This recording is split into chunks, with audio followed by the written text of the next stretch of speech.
Bonsoir et bienvenue au 19h15. Les 7 partis en lice pour les législatives du 8 janvier prochain sont fixés sur leur position sur le bulletin unique. Ils ont procédé au tirage au sort ce lundi au siège de la Commission électorale nationale autonome Sénat. Sur la première ligne, on retrouve le parti Mouel Bénin, la FCBE et les démocrates. Vient ensuite sur la deuxième ligne l'Union progressiste, le Renouveau et l'UDBN, pendant que la troisième ligne est composée du MPL et du Bloc républicain. Mais avant que le parti Les démocrates ne se retrouve sur ce spécimen, il a obtenu son récépissé définitif samedi dernier suite à la décision de la Cour constitutionnelle. Et quel regard portent les citoyens sur la participation de ce parti aux prochaines élections législatives? Quelques-uns se sont confiés au micro de Fès Afrique TV, suivant-les. Vraiment, c'est salutaire.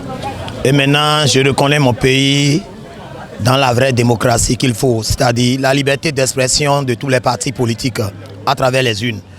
Vous avez vu, nous avons eu 2 fois des élections dans notre pays sans l'opposition. Et le président de la République même dit qu'il regrette n'avoir pas vu l'opposition à son entourage.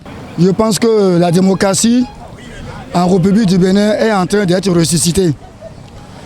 La Cour constitutionnelle du nouveau président, qui n'est pas l'avocat personnel du chef de l'État, a fait ressusciter la démocratie en République du Bénin en permettant à l'unique seul parti politique réellement de l'opposition d'avoir son quitus définitif.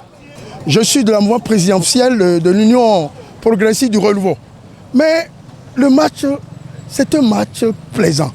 C'est ce que nous avons toujours dit. Nous, on n'a pas peur d'aller aux élections. Vous comprenez? Mais quand on cherche à tripatouiller, à écarter les gens, c'est ça qui me fait mal. Les démocrates sont là et le jeu sera ouvert. Si c'est le peuple qui est là, on verra. Si c'est le peuple qui veut sanctionner les mouvanciers, on verra aussi. C'est une grande joie, une fête pour la nation béninoise. Donc c'est une fête pour nous. Et une première fois dans le Bénin, depuis le temps de Patrick Talon, l'élection des 2 partis, moi c'est pour la première fois ça. Donc je les loue, c'est bon. Le Fonds des Nations Unies pour la population est nouveau représentant résident au Bénin. Il s'agit de Richmond Timoko. Ces lettres de cabinet ont été présentées le 16 novembre dernier au ministre des Affaires étrangères de la coopération Aurélien Agbenossi. Richmond Timoko a assuré de la disponibilité du Fonds des Nations Unies pour la population à accompagner le Bénin dans sa marche vers le développement.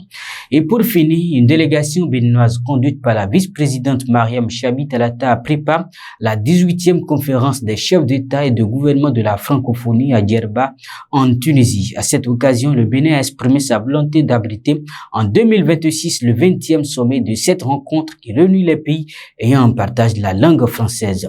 La position béninoise a été défendue par le ministre des Affaires étrangères de la coopération Aurélien Agbenossi. Place à la pub.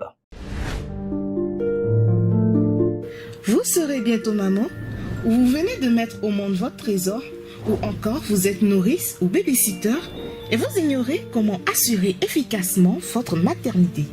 Votre guide sur la maternité, le bonheur d'être maman, est enfin disponible. C'est un document qui expose les conseils pratiques pour assurer efficacement votre maternité. Disponible en 2 tomes, le premier est au prix de 5 000 francs CFA et le deuxième au prix de 6 000 francs CFA. Procurez-vous le bonheur d'être maman dans les pharmacies, centres de santé et dans les librairies de la place. Infoline, plus 229 69 12 69 62, plus 229 65 88 01 41.